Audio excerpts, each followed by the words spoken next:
2 লাখ টাকার পাঞ্জাবি কিনে, 1.5 লাখ, 1,50,000। আমরা নাই গরিব মানুষ 2,000 টাকার কিনি, সেটা ভিন্ন কথা। পাঞ্জাবি কিনে বউ বলতেছে দেখ তো কেমন লাগতেছে। বউ তখন বলতেছে তুমি গরিবের সাকিব খান, সেই লাগতেছে তোমার। কথা কেন? ঈদের নামাজ পড়িয়া ইমাম সাহেব কাছে হুজুর হুজুর আসেন একটু কোলাকুলি করি। আমার একবার ভাই ঈদের নামাজের পরে এমন একজন মানুষ কোলাকুলি করতে আসছে, কত বড় পেট আমি বলতে পারবো না, কমপক্ষে 26 মাস। আমি এতই চেষ্টা করি বুকে নিব, কিসের ভাই বুকে নিব, ইয়া বড় পেট বাইজে গেছে, কিসের কোলাকুলি হচ্ছে, খালি পেটা পেটি। কথা বলছেন? হুজুরের সাথে কোলাকুলি করে, হুজুর কানে কানে বলতেছে ভাই রোজা কয়টা? 29টা না 30টা? কয় হুজুর একটা রোজাও রাখিনি। হুজুর রোজা রাখিনি, তারাবি পড়িনি, কিন্তু ইফতার খাওয়া মিস করিনি। আমিও খাসি, এমনকি হুজুর মাঝে মাঝে অমুসলিমদের দাওয়াত দিয়ে পর্যন্ত ইফতারি খাওয়া। কথা কয় না? এরকম আছে না না? তাহলে 2 ঈদের নামাজ পড়ে যারা ঠাটের মুসল্লি তারা, আর ভোটের সময় মাথায় টুপি পড়ে, ভাইরা আমার আগামীতে যদি আমাকে বাস মার্কায় ভোট দিতে পারেন, কথা দিলাম ঘরে ঘরে বাস পৌঁছে দেওয়া হবে। উন্নয়নের জোয়ারে ডুবিয়ে ভাসিয়ে আপনাদেরকে মেরে ফেলবো ইনশাআল্লাহ। আছে না? ঘরে ঘরে চাকরি, পরে ঘরে ঘরে মামলা, লাশ। কথা কন? মিথ্যা বানোয়াট ভিত্তিহীন। 150 টাকায় গরুর গোশত, শেষে খাওয়াইলে 800 টাকায়। কথা রাখে ওরা? মিশে 152টা তালিকা করে আমাদেরকে প্রতিশ্রুতি দেয়, কাজের বেলায় জিরো জিরো। কথা কয় না? কথা কয় না? তাহলে ভাইয়েরা আমার, ওরা দেখবেন আজান হওয়ার সময় বলে ভাইয়েরা আমার আমি মুসলিম নেতা, এখন আজান হচ্ছে চুপ থাকেন। আজান দেওয়ার সময় বক্তৃতা বন্ধ করে নামাজ পড়ে না। নির্বাচনের আগে এক নেতা মানুষ সালাম দিতে দিতে এক খেজুর গাছ পর্যন্ত সালাম দিছে। কর্মী বলতেছে নেতা এটা তো মানুষ না খেজুর গাছ। নেতা বলতেছে আমি মনে করছি এটাও ভোটার। মানে নির্বাচনের সময় মাথা ঠিক থাকে না, নির্বাচনের মার্কা থাকে যে কয়দিন, নেতার আনা গোনা সে কয়দিন।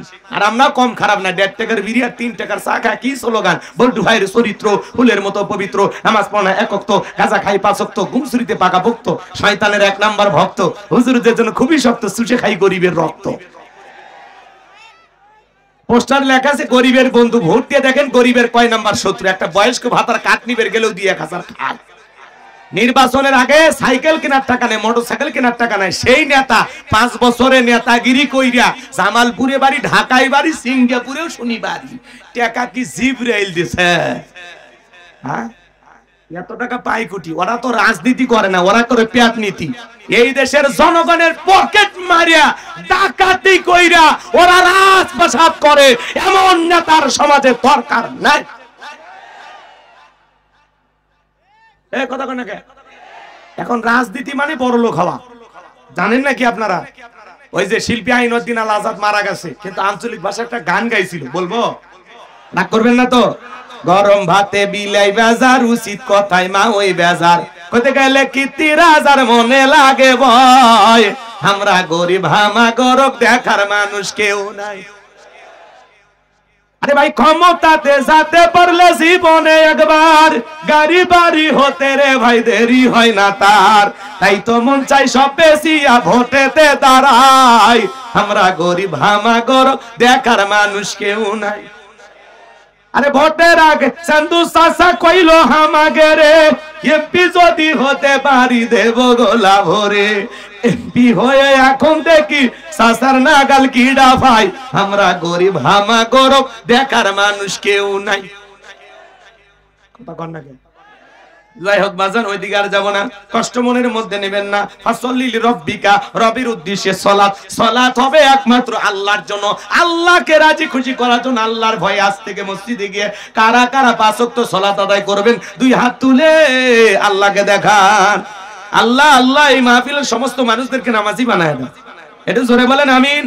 আরো একবার বলেন আমিন। নামাজ পড়বেন তো ইনশাআল্লাহ? এই ওয়াদা ঠিক থাকবে তো ইনশাআল্লাহ? এই ওয়াদা পালন করতে পারলে আল্লাহ যেন এই ওয়াদার বিনিময়ে আপনাদেরকে জান্নাত পর্যন্ত কবুল করেন। শোনেন ভাই শোনেন, শুধু মসজিদ গিয়ে জুমা পড়লে হবে না। জুমার নামাজের জন্য মসজিদ ভাঙে 2 তলা 3 তলা করা হয়। ফজরের নামাজের সময় 1 কাতার মুসল্লি পাওয়া যায়। এমনও মসজিদ আছে মুয়াজ্জিন একাই আজান দিয়ে একাই নামাজ পড়ে, কথা কন। এজন্য ভাই আসুন আমরা একটু মসজিদমুখী হই। 2 নাম্বার হলো ওয়ানহার। ওয়ানহার মানে কুরবানি করা, নিজের আমিত্বকে কুরবানি করা, অহংকারকে কুরবানি করা, নিজের ভিতরে থাকা পশুসুলভ আচরণকে কুরবানি করা, সময় অর্থ জানমাল সবকিছু কুরবানি করা, শহীদ আবু সাঈদের মতো দেশের জন্য কুরবানি হওয়া, মুগ্ধের মতো কুরবানি হওয়া। কথা কয় না, কথা কয় না। কুরবানি হবে সবকিছু কার জন্য? ওয়ানহার মানে কুরবানি করা। যারা কুরবানি দিবেন 3টা জিনিস খেয়াল রাখবেন। 1 নাম্বার হলো নিয়ত সহি, যে কুরবানি আল্লাহর জন্য, ছেলে মেয়ের জন্য না। অনেকে বলে কুরবানি না দিলে ছেলে মেয়ে মানুষের গোশতের দিকে তাকায় থাকবে, অতএব কিস্তি তুলে হলেও দেব, কুরবানি হবে না, কথা কয় না। 2 নাম্বার হলো সুদের টাকা, ঘুষের টাকা, হারাম টাকা দিয়ে কুরবানি দিলে হবে না। হালাল উপার্জনের টাকা দিয়ে কুরবানি দেওয়া লাগবে। আল্লাহ পবিত্র, তিনি পবিত্র বস্তুকে ভালোবাসেন। হালাল উপার্জনের অর্থ দিয়া কুরবানি দেবেন ইনশাআল্লাহ। আর 3 নাম্বার হলো ফাসল্লি লিরাব্বিকা ওয়ানহার, আগে নামাজ পড়বা তারপরে কুরবানি করবা, কথা কয় না। আল্লাহ বলেন ফাসল্লি লিরাব্বিকা ওয়ানহার, আগে সালাত আদায় করো তারপরে কুরবানি করো। সালাত হবে রবের জন্য, কুরবানি হবে রবের জন্য। আপনি কয় লাখ টাকার গরু দিলেন আল্লাহ ওইটা দেখে না, আল্লাহ দেখে ওয়ালাকি ইয়ানালুহুত তাকওয়া মিনকুম। আল্লাহ বলে বান্দা তোর অন্তরে যেটা আছে আমি আল্লাহ ওইটাকে কবুল করি। তোমার নিয়ত সহি, টাকা হালাল। আপনি যদি 10,000 টাকার একটা ভেড়াও দেন, 20,000 টাকার একটা ছাগলও দেন, ওই ছাগল ভেড়া রক্ত জমিনে পড়ার আগে আল্লাহর কাছে কবুল হয়ে যাবে, বলুন সুবহানাল্লাহ। তাহলে কুরবানি হবে কার জন্য? মনে থাকবে তো ইনশাআল্লাহ। আর আমরা 7 জন গরু ভাগে কিনি, 4 জন দড়ি ধরে টানে, পিছন থেকে 3 জন ঠেলে। এমন দুর্বল গরু, যেই গরুর উপরে বয়স্ক ভাতা ওয়াজিব, এমন দুর্বল গরু কুরবানি দিলে হবে না। আল্লাহ বলেন তাসুরুন নাযিরিন, চমৎকার, আকর্ষণীয়, হুষ্টপুষ্ট, দেখতে সুন্দর এমন গাভী কুরবানি দেব ইনশাআল্লাহ। আর 3 নাম্বার ইন্না শানিয়া কাহুয়াল আবতার। আল্লাহু আকবার। আমার আল্লাহ ডেকে বলে নবী গো, যারা আপনাকে লেজ কাটারির বংশ বলে আপনি মন খারাপ করবেন না। ওই আবু লাবুদ বা সাইবা ওদেরকে আমি আল্লাহ নির্বংশ করে ছেড়ে দেব। নবী গো, আপনি কষ্ট মনের মধ্যে নেবেন না। আপনার সন্তানগুলোকে আমি আল্লাহ শিশুকালে নিয়েছি। ও নবী, এইজন্য আপনার মনটা বড় খারাপ। এই পৃথিবীর জমিনে আপনাকে মহব্বত করা, আপনাকে ভালোবাসার কোটি কোটি রুহানি সন্তান পাঠাবো, যারা আপনার জন্য জীবন দিতে প্রস্তুত থাকবে। তামাম পৃথিবীতে 700 কোটির উপরে মানুষ, এর মধ্যে 200 কোটির উপরে হলো মুসলমান। আমরা সবাই নবীজি রুহানি সন্তান। আল্লাহু আকবার বলেন। নবীজির অপমানে যদি না কাঁদে তোমার মন, মুসলিম নয় তুমি মুনাফিক, নবীজির দুশমন। ফ্রান্সের জালেমেরা নবীজির কাটুম প্রদর্শন করে, নাকটা বেঁকা করে মুখে কয়েকটা দাড়ি লাগাবাল, ইনি মুহাম্মদ, জোরে কন নাউজুবিল্লাহ। আমার নবী কি দেখতে কার্টুনের মতো? এই পৃথিবীর সবচাইতে সুন্দর মানুষটির নাম মুহাম্মদ রাসূলুল্লাহ সাল্লাল্লাহু আলাইহি ওয়াসাল্লাম, যে নবীর চরিত্রের সার্টিফিকেট আল্লাহ দিয়ে বলেছেন ওয়া ইন্নাকা লাআলা খুলুকিন আযীম। আমার আল্লাহ বলেন নবী গো, আপনি হলেন পবিত্র মহান চরিত্রের অধিকারী। আজিম আরবে এমন একটি শব্দ যার গভীরতা মাপা যাবে না। সাগরের সমুদ্রে যেমন কুল কিনারা নাই, নবীর চরিত্র নিয়ে আলোচনা করেও কুল কিনারা খুঁজে পাওয়া যাবে না, বলুন সুবহানাল্লাহ। ভালো করে বুঝবেন যে নবী 63 বছরের জিন্দেগিতে একটি মিথ্যা কথা বলেনি। এমন বিশ্ব রেকর্ড পৃথিবীর আর কোন নেতার আছে?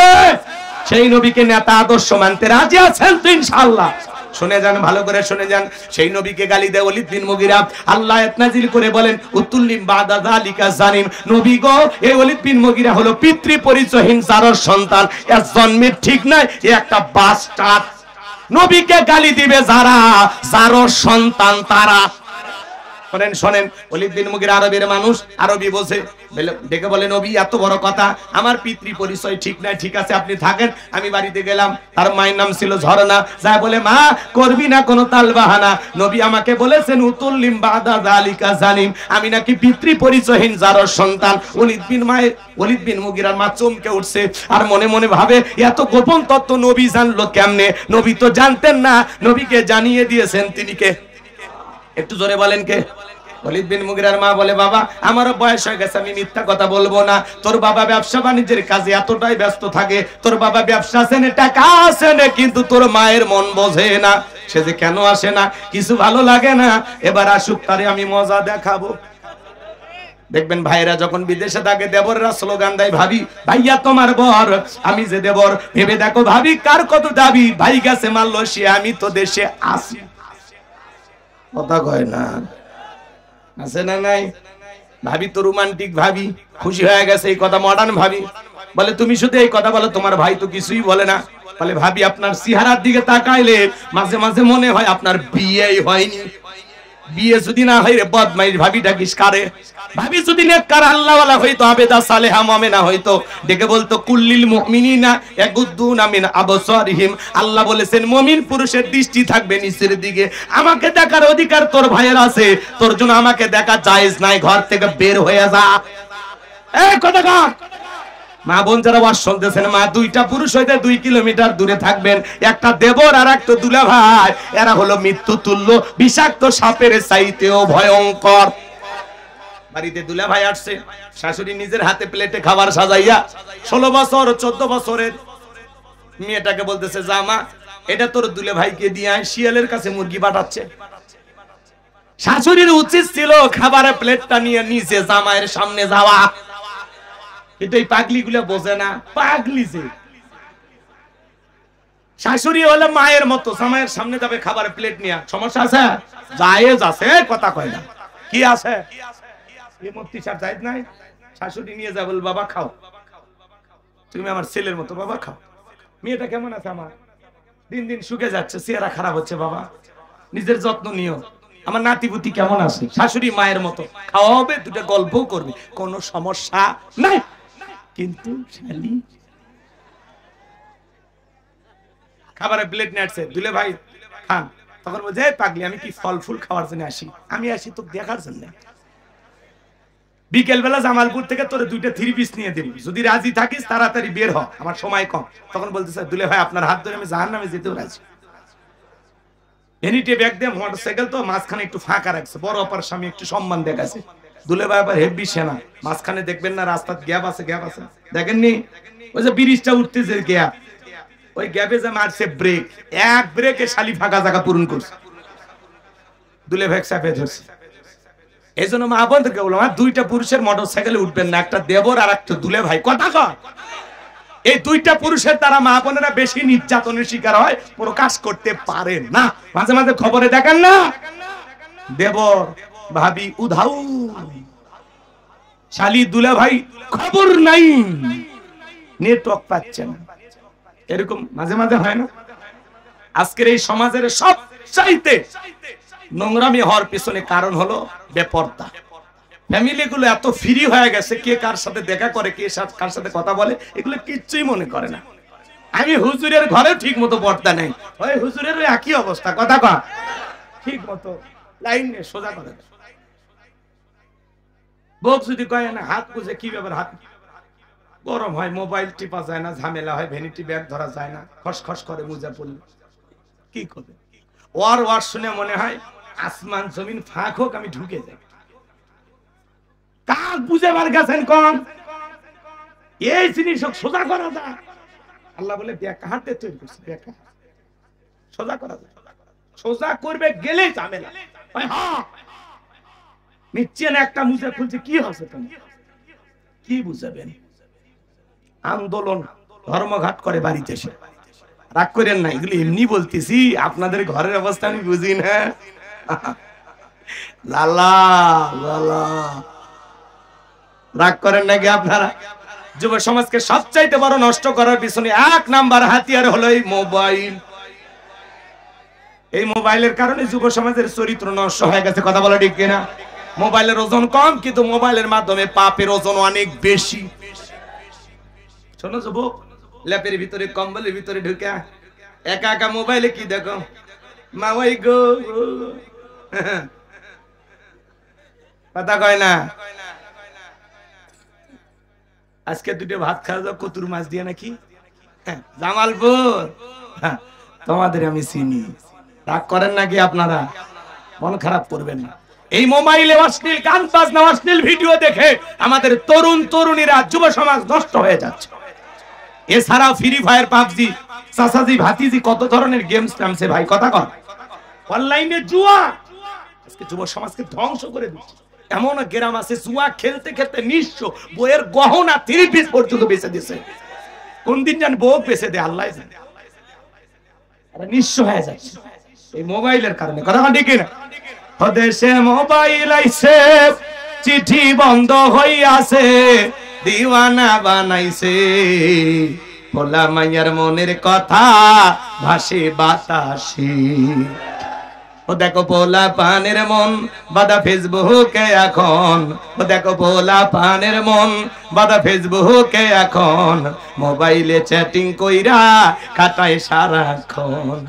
এই মোবাইল পাইয়া দেখো মদনের মাইয়া, এই মোবাইল পাইয়া দেখো মদনের মাইয়া, কি কাণ্ড ঘটাইছে, স্বামী সংসার রাইখা নাকি পলাইয়া গেছে, সে যে স্বামী সন্তান রাইখা নাকি পালাইয়া গেছে। আছে না নাই? 2 বাচ্চার মা 4 বাচ্চার মা পরকীয়া প্রেম কইরা স্বামী রাইখা সন্তান রাইখা আর একটা ছেলের হাত ধরে পালিয়ে যা। আছে না না? যে নারী সন্তান রেখে স্বামী রেখে আর একটা ছেলের হাত ধরে পালিয়ে যায়, ওটা নারী না, ওটা পাশানি ডাইনি বিশ্বাসঘাতক নারী, ওটা হলো নারী জাতির কলঙ্ক কলঙ্ক কলঙ্ক। কেমনে পারলি রে মা? এ বোন, তুমি কেমনে পারলা? তোমার 2-3টা বাচ্চা রেখে স্বামী রেখে কেমনে পারলা আর একটা পর পুরুষের হাত ধরতে? তোর অন্তরে কি আল্লাহর ভয় নাই? এ কথা কয় না কে? এই শোনো, এই পরকীয়ার অভিশাপে হাজারো পরিবার আজকে নিঃস্ব, জীবন একেবারে ধ্বংসের তার প্রান্তে চলে গেছে। কথা কন, এরকম সমাজে আছে না বাজান? আপনাদের এলাকায় শুরু হয়নি, এটা ভারতের দিল্লিতে শুরু হয়েছে পরকীয়া, এদেশেও আছে। আচ্ছা বলেন তো, একটা নারী কেমনে পারে বাচ্চা রাইখা সন্তান রাইখা আর একটা ছেলের হাত ধরতে? কেমনে পারে? আর কি জানে মায়া দয় নাই? বলে আমার স্বামী খারাপ। এই তোর স্বামী ফিরাউনের চাইতেও খারাপ। ফিরাউনের সংসার করে আসিয়া জান্নাত দেখতে দেখতে মারা যায়। কথা বলেন। আর তোমার স্বামী খারাপ না? 71 সাল থেকে আজ পর্যন্ত কয়টা বিয়ে হয়েছে? কয়টা পুরুষ গেছেন তুমি? 2-4 দিন মিষ্টি মিষ্টি কথা সবাই বলে, 2-4 দিন সংসার করো, আসল রূপ ফিরিয়ে আসবে। কথা বল। এজন্য মা, বিয়ের আগে অবৈধ প্রেম ভালোবাসা করা যাবে? খালি কি নারীদের দোষ? এক হাতে তালি বাজে, পুরুষের দোষ নাই। যুবকে শোনো বাবা, তোমার স্ত্রীর সাথে যদি কেউ পরকীয়া প্রেম করে মাইনে নিবা? অনেকে কথা বলেন এরা মানে ভালোবাসা শেয়ার করবে, কি ভাগাভাগি করবা নাকি? তোমার স্ত্রীর সাথে পরকীয়া প্রেম করলে তুমি মাইনে নিবা না? তোমার মেয়ের সাথে করলে, তোমার মায়ের সাথে, তোমার ফুফু খালার সাথে এরকম কেউ করলে মাইনা নেবা না? তাহলে ওই নারী কারো না কারো মা, কারো না কারো স্ত্রী, কারো না কারো মেয়ে, কারো না কারো খালা, কারো না কারো ফুফু। কেমনে পারলা যুবক? দেশে কি বিয়ের অভাব আছে? এই কথা কয় না, আমি তোমাদের চিনি না, কথা বলতে চাচ্ছ না? কত মেয়ে আছে স্বামী পরিত্যক্তা, 2-3টা বাচ্চা কাচ্চা, যাও বিয়ে করো, রেডিমেড বাচ্চা সব, আল্লাহ খুশি হবে, যাও। তা তো বিয়ে করো না। একটা নারীর স্বামীও আছে, সংসারও আছে, ওই জায়গায় যায় তুমি উকি ঝুঁকি মারো আর বলো ভাবি কেন যে বিয়ের আগে আমার সাথে দেখা হলো না? ভাবি আপনাকে দেখলে আমার ঘুম আসে না গো। কি শয়তান! ভাবি তো শুনে খুব খুশি, কারণ সংসার করছে 8-10 বছর, স্বামী তো আর রোমান্টিকতা পারে না, ভুলে গেছে সব। কারণ স্বামী এখন সংসারটা নিয়ে তো অবস্থা খারাপ, কিসের বইয়ের সাথে রসিকতা করবে? এখন এই দুষ্ট পোলাপান রসিকতা মনে করে, আর ওর মনের মধ্যে আবার নতুন করে ফাল্গুন মাস আসে। কথা কন। আর প্রেম পিড়িতে জড়িয়ে যায়, পরে স্বামীও হারায়, বাচ্চাও হারায়, আবার ওইদিকে বল্টুর বাড়ি যা দেখে তালা মারে ভেগে গেছে। তখন বলে মা তোমার বাড়ি কয় জামালপুর, তো তুমি এই জায়গায়? তখন বলতেছে এই গ্রামের বল্টু আমাকে ভালোবাসে, আমরা একাধিকবার স্বামী স্ত্রীর মধ্যে হোটেলে যাই, আর বললাম না। তো মা কি বল্টু আমাকে বিবাহ করবে, না হলে আমি আত্মহত্যা করে মরে যাব। তোর মরাই উচিত। কোন পুরুষ তো কোন নারীর বাড়ি যা আন্দোলন করে না। তুমি কেন আসো? তার মানে কি বাজারে চলে না, আসল পয়সা তুমি। কথা কয়। এদেরকে এইভাবে বলার পরেও যদি এরা সোজা না হয়, ও মা নিজেকে এত সস্তা বানায় না মা, নিজেকে প্যাকেটের ভিতরে রাখো, নিজের সম্মান, নিজের মর্যাদা ধুলিয়েতে মিশিয়ে দিও না। কথা বলে ঠিক কিনা? স্বামী যতই দুষ্ট হোক, যতই খারাপ হোক, যতই বাজে হোক, মাইনে নাও। কি করবা? স্বামী কি পরিবর্তন করা যায়? বারবার মাইনে নাও মা। আল্লাহ যেন নারীদেরকে হেদায়েত দান করে, জোরে বলেন আমিন। যুবকদেরকে আল্লাহ যেন সঠিক বুঝ দান করে, জোরে বলেন আমিন। ওদেশে টিকটক আসিয়া সবকে আল্লাহ বাসিয়া, ওদেশে টিকটক আসিয়া সবকে আল্লাহ বাসিয়া, সিদ্দিক সোরা নায়ক হইছে আইডি খুলিয়া, হিরো আলম নায়ক হইছে আইডি খুলিয়া। এই মোবাইলে হাই কি জাদু আছে ভাই, পোলা পান বুঝাছে, পড়ালেখা তুইলা রাখছে সপ্তম আকাশে। পড়াশোনার ভাল লাগে না, যুবকরা আর বলা যাবে না, লম্বা হয়ে যাবে, অত কষ্ট আপনাদেরকে দিতে চাই না। মা বোন যারা আবার শুনতেছেন, মা 7টা আমলে আপনাদের জন্য 8টা জান্নাতের দরজা খোলা। 1 নাম্বার হলো নামাজ, 2 নাম্বার রোজা, 3 নাম্বার ফরজ পর্দা, 4 নাম্বার স্বামীর খেদমত। মা বোনেরা এই 4টা আমল যদি সঠিকভাবে করতে পারে, 8টা জান্নাতের যে কোনো দরজা দিয়া মা বোনেরা জান্নাতে প্রবেশ করবে, বলুন সুবহানাল্লাহ। ওয়ালিদ বিন মুগিরার মা বলতেছে, বাবা ব্যবসা বাণিজ্যের কাজে তোর বাবা এতটাই ব্যস্ত থাকতো, তোর বাবা ব্যবসা চেনে, টাকা চেনে, তোর মায়ের মোট বোঝে না, বাড়ির আশেপাশে তোর চাচা ঘুরঘুর করতেছিল, তারে দিয়ে ভালোবাসা বিনিময় করেছিলাম, তার ফলে তোর জন্ম হয়েছে। নবী যে তথ্য দিয়েছে 100% সত্য। আসলে তোর বাপ তোকে জন্ম দেয় নাই, তোরে জন্ম দিয়েছে তোর চাচা। কথা বলে না কেন? এই জন্য নবীকে গালি দেবে যারা অবৈধ যারা সন্তান, তারা ভারতের যে কোলাঙ্গার গালি দিয়েছে ওটাও যারর সন্তান, বাংলাদেশে যে গালি দেয় ওটাও যারর সন্তান। মনে রাখবেন, কেউ যদি আমার বাপকে গালি দেয় মাইনে নেব, মারে গালি দেয় মাইনে নেব, কেউ যদি আমার দলকে গালি দেয় মাইনে নেব, কিন্তু বিশ্বনবী আমাদের কলিজার টুকরা নবী, নবী কিনে কুরুচিপূর্ণ বাজে ভাষায় মন্তব্য করবে যারা, নবীকে গালি দিবে যারা, ওই বেঈমানদের বুকের উপরে চইরা জিহ্বা টান দিয়ে ছিঁড়ে কুকুরকে খাওয়ায় দেব। নবীজির অপমান মেনে নেওয়া হবে না, হবে না। নবীর জন্য কারা কারা জীবন দিতে প্রস্তুত, হাত তুলে আল্লাহকে দেখান। লিল্লাহি তাকবীর। বিশ্ব নবীর অপমান সইবে না রে মুসলমান, বলেন বিশ্ব নবীর অপমান। নবীর জন্য জীবন দিতে প্রস্তুত আছেন তো ইনশাআল্লাহ? আল্লাহ বক্তা শ্রোতা সবাইকে সত্যিকারে আশিকে রাসূল হওয়ার তৌফিক দান করুন, জোরে বলুন আমিন। আর কথা বাড়াবো না, চলেন আমরা এখন দোয়ার দিকে চলে যাই।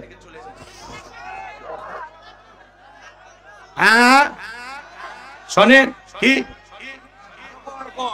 ওগুলো আর শুনবেন, শোনেন শোনেন, এত আর শুনলে তো মনে থাকবে না, একদিনে সব শুনলে হবে। বসেন বসেন, বসো। দোয়া নিবেন না? দোয়া আমি যে গাইবান্ধা থেকে আসছি জামালপুর, একটু দোয়া নেবেন না? আচ্ছা আপনারা আমার দোয়া না নিলেন, আপনারা একটু আমারে দোয়া দেন। বেটা রে, ঠিক আছে। আচ্ছা বুঝতে পারতেছি আপনাদের আবেগ ভালো, আলহামদুলিল্লাহ। বেঁচে থাকলে আবারও দেখা হবে ইনশাআল্লাহ। এখন যে কথাগুলো বলতে চাচ্ছিলাম, কি কি কি শুনতে চাচ্ছেন আপনি? আরে আজান তো দেয় তাসরিফ, ও তো ভেঙে গেছে। হ্যাঁ তাসরিফ বয়ান করছে না, ও আজান দেয়নি। আমি তো আসলে আজানের অত কণ্ঠ তো আমার ভালো না। দেখেন আমাদের দুই ভাইয়ের যদি কণ্ঠ হিসাব করেন, আমার সাথে কিন্তু তাসরিফের কণ্ঠ বেশি সুন্দর। কথা কয় না? ওর গজলগুলো আমারই ভালো লাগে, কি চমৎকার গানগুলো গায়ে, তাই না ভাই? তো যাই হোক, বসেন ভাই বসেন। আপনাদের উদ্দেশ্যে আমি দুইটি কথা বলতে চাইছিলাম। একটা হলো নবীজির সন্তানগুলো কেন মারা গেল, তাই না? আর 4টি সুন্নত। এখন এই দুইটার কোনটা শুনবেন সেটা বল। আরে দুইটা না, যে কোনো একটা। ভাই 4 আঙ্গুল তুলবেন, না হলে 3 আঙ্গুল, আমি বুঝে নেব কারা কোনটা বেশি। দেখি 3 না 4? 4 আঙ্গুল বেশি, 2 আঙ্গুলে তুলছে। আচ্ছা ঠিক আছে, এত এত বলা যাবে না। বাজান বসেন, ভাই বসেন। যারা যাচ্ছেন যদি পারেন গাড়ি থেকে বই নিয়ে যাবেন ইনশাআল্লাহ। এবার শোনেন, তাকবীর দেন, লিল্লাহি তাকবীর। স্বামী স্ত্রীর দাম্পত্য জীবনে সুখ পেতে হলে 4টি সুন্নাত। কয়টি? 1 নাম্বার, বাড়ি থেকে যখন বের হয়ে যাবেন, আম্মা জান আয়েশা রাদিয়াল্লাহু তাআলা আনহা বলেন, আল্লাহ রাসূল যখন ঘর থেকে বের হয়ে যেতেন, আমার কপালে চুমো খেয়ে বাইরে যাইতেন। সুবহানাল্লাহ বলবেন না?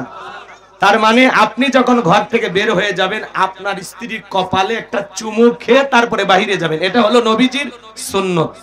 কোন স্বামী যদি স্ত্রীকে চুমো খেয়ে বাইরে যায়, সে কোনোদিন তার স্ত্রীকে ভুলে যেতে পারবে? জোরে বলেন, ভুলে যেতে পারবে? আর 2 নাম্বার, আম্মা জান আয়েশা ডেকে বলেন, নবীজি যখন বাইরে থেকে ঘরের ভিতরে প্রবেশ করতেন কিছু না কিছু আমার জন্য হাদিয়া নিয়ে আসতেন। বাইরে থেকে যখন আপনারা ঘরে আসবেন বিবির জন্য একটু ভালোবাসা নিয়ে আসবেন। আপনার বিবি যেটা খাইতে পছন্দ করে মাঝে মাঝে সেই হাদিয়াটা নিয়ে আসবেন। বিস্কুট খাই না কি খাই, কেক খাই না আপেল খাই, একটু শুনে আপনার স্ত্রী যে খাবারটা পছন্দ করে। এই যে এদের অবশ্য বউ নাই, এরা যারা উঠতেছে শোনেন শোনেন শোনেন শোনেন, তাহলে স্ত্রীর জন্য কিছু না কিছু হাদিয়া নিয়ে বাড়িতে আসবেন। মাঝে মাঝে বাদাম নিয়ে যাবেন। আপনার স্ত্রী খাইতে যা পছন্দ করে মাঝে মাঝে বলবেন সোনা তুমি কি খাও। বিবি যখন বলবে আমার এইটা খাইতে ভালো লাগে, আপনার স্ত্রী পছন্দের খাবার কি এটা শোনার দরকার নাই, মাঝে মাঝে শুনে ওইটা নিয়ে যাবেন। আর বাড়িতে ঢুকে বউ সালাম টালাম দিয়ে হাতটা পিছে রাখবেন আর বলবেন বলো তো আমি আজকে কি নিয়ে আসছি। একটু রসিকতা করবেন আর বলবেন এই যে, বাস বউ খুশি হয়ে যাবে। কথা বলে ঠিক। মাঝে মাঝে ঘরে ঢুকে কোনো কথা নাই, লাইট বন্ধ। বউ যদি কয় লাইট বন্ধ করলে কেন, বলে আল্লাহ আমাকে একটা বউ দিয়েছে, তোমার মতো সুন্দরী বউ থাকতে ঘরে লাইট লাগে, কথা কয় না। বউ খুশি হয়ে যাবে। কথা কয় ঠিক কিনা? আরো কত কায়দায় খুশি করা যায় আমি কিভাবে বলবো, সব বলা যায় নাকি? হাজার হলে লজ্জা শরম আছে। আচ্ছা ঠিক আছে শোনে, 3 নাম্বার হলো আম্মা এই শোনে বউয়ের জন্য কি নিয়ে আসবা? হাদিয়া। হাদিয়া। এই ওয়াজ করেছে জয়পুরহাটে এক যুবক কয় হুজুর আমি বাইরে ফ্যান্সি ডিল খাই, বউয়ের জন্য 1 বোতল আনবো?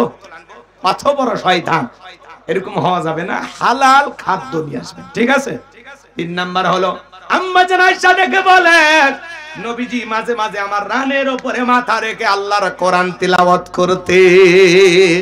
মাঝে মাঝে স্ত্রী রানের উপরে মাথা রেখে, উরুর উপরে মাথা রেখে যেই সূরা পারেন 2টা আয়াত পারলেও তিলাওয়াত করবেন, অন্তত সুন্নতটা আদায় হলো।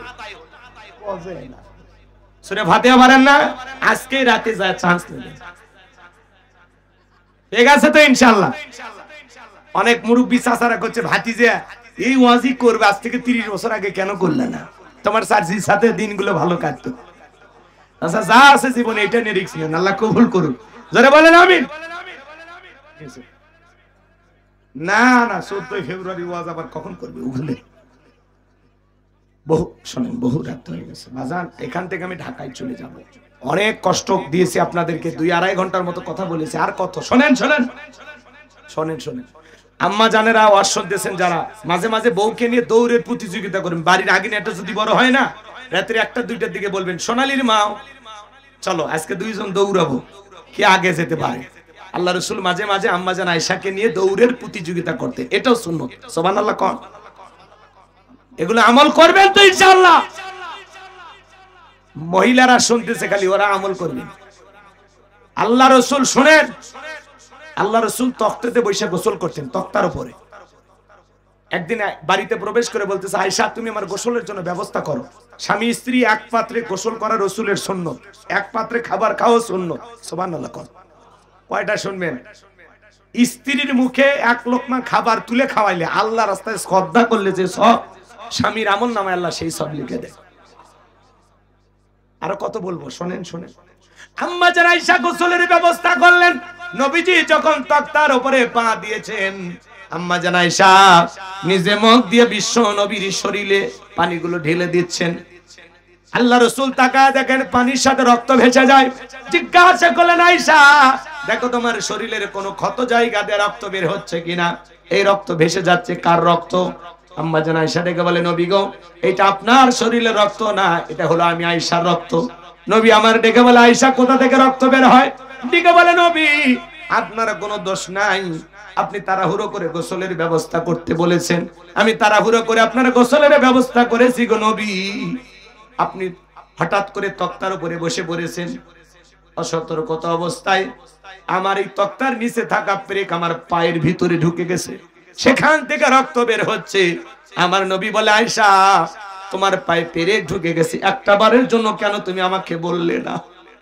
আম্মা জান আয়েশা রেগে বলে নবী ওই পেরেক আমার পায়ে কেন?